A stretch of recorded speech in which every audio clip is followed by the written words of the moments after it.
The real estate reset is definitely happening. And most of you know I have been through this before in 2008, 9, and 10. There are signs that I saw then that are happening now.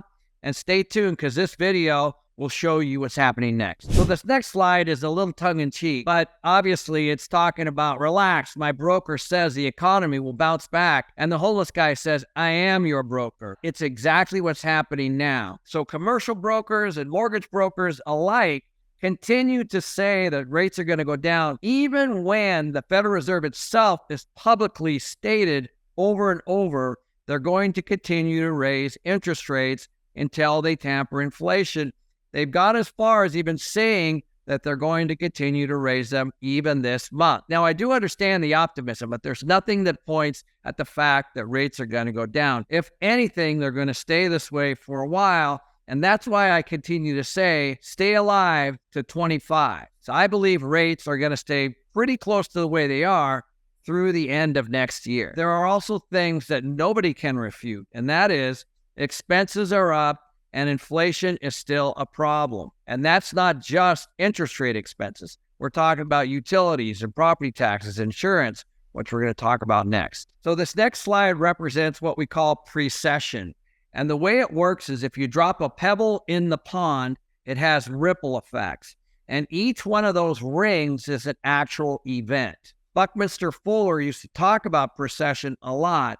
And that is when something happens, there's a precessional effect at the same time.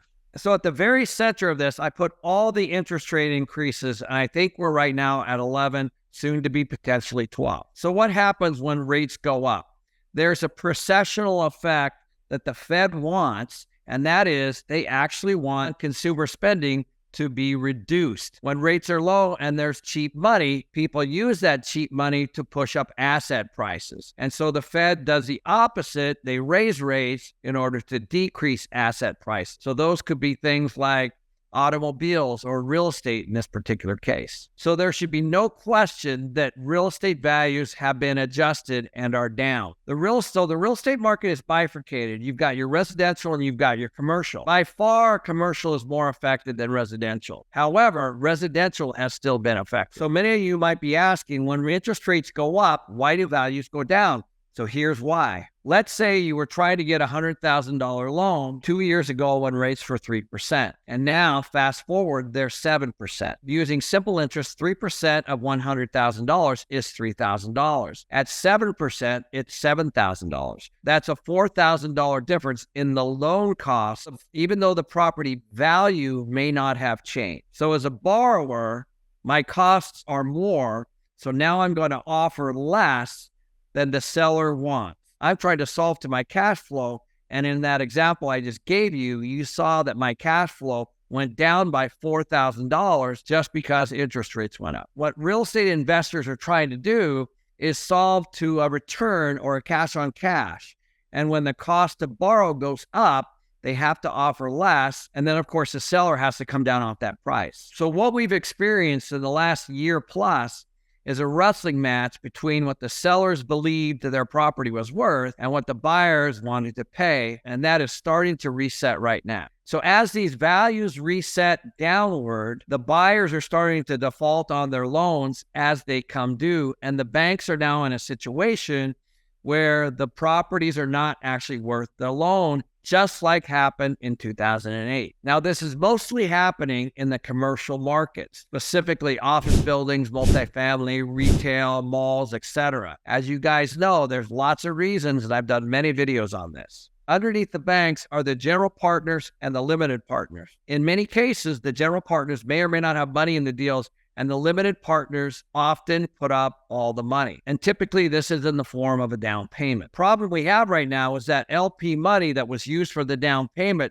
could be gone because the value of the property could be worth less than the loan. This, of course, does not become a real issue until the actual loan is due. So the next precessional piece is as these loans default and as this LP money starts to go away, it will start to show up in the form of reduced pensions, life insurance company, and 401k returns.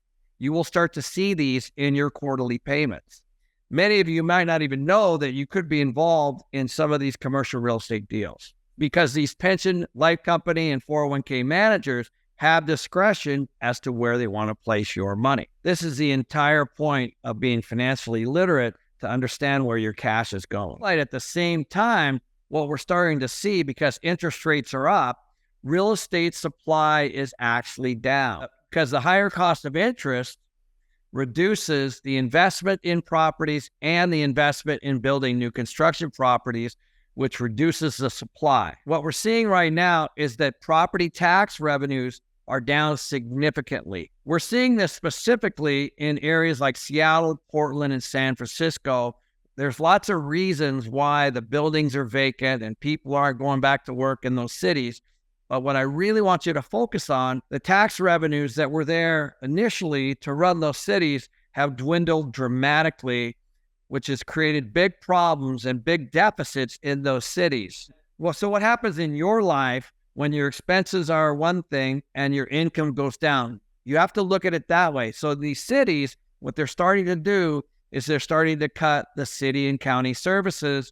They're starting to use their reserves. And of course, they're going to start to raise taxes. So the processional effect of these rising interest rates lowers the values, creates defaults, lowers supply, lowers tax revenue, and of course, puts a lot of pressure on those city services like fire and police and those kinds of things.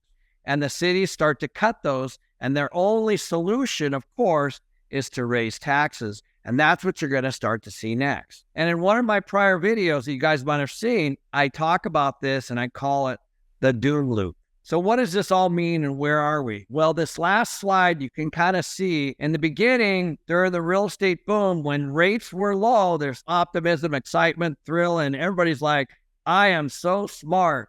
So that just happened, and now it's tipping. So we're falling into anxiety, denial, and fear and desperation. And I believe we're somewhere between desperation and panic. And the reason why I place it right here now in the fourth quarter is because we're starting to get calls now from the banks, and you're starting to see articles like the FDIC that's shown here, where they're starting to take back real estate and actually reprice it. Now we're in a position where the banks are looking under the hood, and the GPs are going to have to start reporting to the LPs about what their values are, where their cash positions are, and they're starting to panic.